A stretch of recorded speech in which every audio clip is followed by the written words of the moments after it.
はい。MR2200 のような超トップ層に到達するプレイヤーとは、どういった部分で特に優れているんでしょうか。なるほど。まあ、こういうことにね、興味のある人、すごい短い文章だけど、結構興味のある人いるんじゃないかな。と思うんだよね。これね、いくつかね、パターンあるんですよ。いくつかパターンがあると思っていて、一つ、身も蓋もないことを言うと、上振れで行く瞬間はあると思う。単純に。実力が必要よ。実力が必要だけども、例えば、そうだな。平均 MR が2250ぐらいの人が、すっげえ上振れて2400になっちゃったってことは、なくはないと思う。うん。というのは、格闘ゲームには運の要素がどうしてもあるんで、たまたまね、2400ぐらいまで漏れちゃうみたいなことっていうのは、ある。これがまず、まあ、だから原因がないよね。運でしたっていう、2250ぐらいの人たちが誰しも行く可能性のある幸運が続いて行きました。っていうことはあるのがまず一つ。ね。でもこのことが聞きたいわけじゃないと思うから、もう一つ。で、もう一つは単純に、まあ、能力で上回ってる。まあ、簡単に言うと、能力、ごめん、これキャラも入れるね。キャラが強い。まあ、これはまあ、大事な部分で。キャラが強くて、知識があって、で、例えば対処がうまい。ちゃんと差し返せるとか、ジャスパがうまいとか、インパクト返すとか、ね、そういう細かい部分が他の人よりも精度が高くて、まあ、だからほんとシンプルに実力で、実力とまあキャラで上までいってるっていうのが、まあ、これは説明するまでもない。うん、で、もう一つはあるなと思うのは、キャラ対されてないのもすっげえ、てかね、そのパターンの方が今は多いんじゃないのかなと思ってる。ガチガチの強キャラは、ちょっと対策されてないよねとか、あと、環境的に生きやすいっていうのがある。例えば、上位キャラが3キャラいました。まあ、適当だけど、じゃあまあ JP と、まあ前のバージョンでいいんだけど、JP と、ルークと、わかんないけど、なんとかって言ったときに、その3キャラに、有利がつくキャラだったら、上の方にさえ行けちゃえば、上位体から MR 据えるじゃん。うん。だから、結果として、多分本当に、全キャラとやらせたら MR2400 いかないんだけど、上位体のキャラに有利なキャラを使ってるから、MR がガンガン上がっていくっていうパターンもある。うん。だから、2400だから、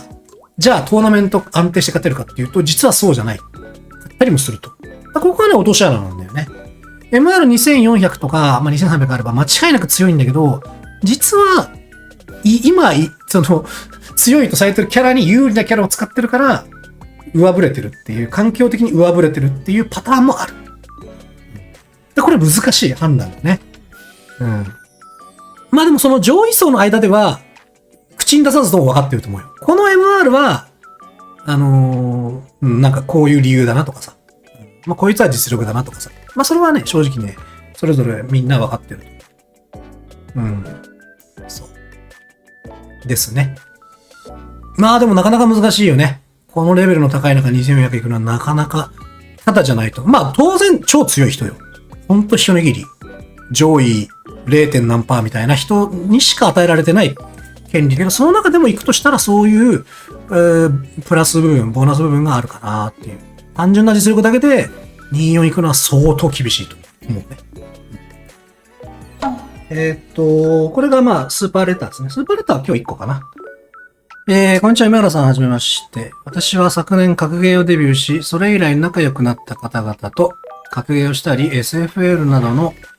大会やプロゲーマーの配信動画を見ることを楽しみにして生きてます。また、密かにプロゲーマーになりたいという思いを秘め、毎日取り組んでいます。ですが、精神的に不安定な時期が数年間続き、カウンセリングを受けています。そこで先日カウンセラーに格ゲーをやめるべきだと言われました。具体的には、格ゲーの努力はスポーツの肉体的な努力に遠く及ばず、長い間陸上競技に打ち込んできた私にとっては満足な達成感が得られないと指摘されました。また、日々身内で格ゲーをしていることについても一時的な喜びに過ぎず、人生の豊かさには結びつかないと指摘を受けました。このことについて内心納得しつつも、今の自分について否定されたと感じ、打ちひしがれてもいます。結果的に何も手につかなくなってしまいました。格ゲーは大好きです。たとえ遊びに過ぎなくとも、努力がかなり反映されるゲームだということは知っています。また、現在一緒に格ゲーをしている身内の方々も、僕のアイデンティティを受け入れてくれて、非常に心地よく心から幸せを感じています。ただ、格ゲー以外にもっといいことができるのではないかという気持ちもずっと持っています。3年前に辞めた陸上競技を再開するとか、半年前大学を中退してしまったけど、また受験勉強して大学に入学して本当に好きな学問を学ぶとか、そっちの方が豊かになるだろうとも思います。ただ今はこれからどう生きるか覚悟もできず、計画も立てれずぐずぐずしてます。とにかく自己嫌悪感だけが積もっていくのを感じます。どうにかここから抜け出したいです。何か助言をいただけたら幸いです。というスーパーレターで、これもね、ちょっと結構直前に来たんで、ちょっと内容はあんまりきちんと理解できてない部分もあるんだけど、去年格ゲーを始めて、で、格ゲー仲間ができて、密かにプロゲーマーになりたいとも思っている。はい。で、それとはでも別に、だよね、これはね。精神的に不安定な時期が数年間続いていると。もともとそういう状態だと。で、カウンセリングを受けていて、カウンセラーの先生というかに、格ゲーはやめた方がいいよと。で、格ゲーの努力はスポーツの肉体的な努力に遠く及ばずっていうのは、何が遠く及ばずなのかってちょっとごめんよくわかんないんだけども、なんか満足な達成感が得られないと。うん。ここはちょっと、よくわかんないんだよな。意味がっていうか、意味がちょっとわかんないんだけど、いいや。で、日々、格ゲーをしていることについて、一時的な喜びに過ぎなくて、人生の豊かさには結びつかないと。で、迷いが楽しかった格ゲーやっちゃいけないのかなっていう感じで、何も手につかなくなってしまいましたと。でも格ゲーは好きで、でもそれ以外になんかあるんじゃないかなという気持ちもあると。で、過去に辞めた陸上競技や大学入り直すことも考えてますけども、なんか助言をいただけたら幸いですっていうことかな。そうなぁ。でも難しいことを考えずに、あれこれ考えずに、ちょっとね、いろいろと考える時間もなかったし、直感的にね、パッと、この悩みというか、に答えるとするならば、好きなことをやらない人生より豊かな人生って何ですかっていうのがまず俺の直感だね。俺は、好きなことをしていることが結局豊かな人生だと思ってるから、好きなことをやめなさいっていう助言が正しいとは俺は思えないけどね。例えばこれが具体的に健康を損ねるとかね。例えばだけど、俺も酒好きだからあれだけど、酒飲みすぎるとさ、肝臓が、ね、あれして寿命がどうとかさ、タバコ吸いすぎるとどうとか、そういう、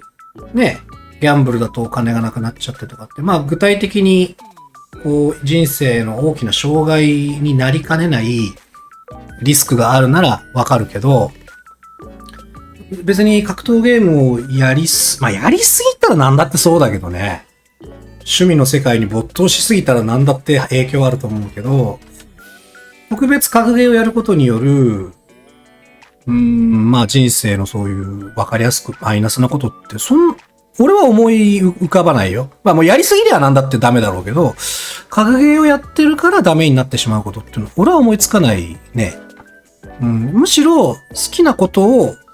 やらない方がよっぽどつまんない人生なんじゃねえかなっていう。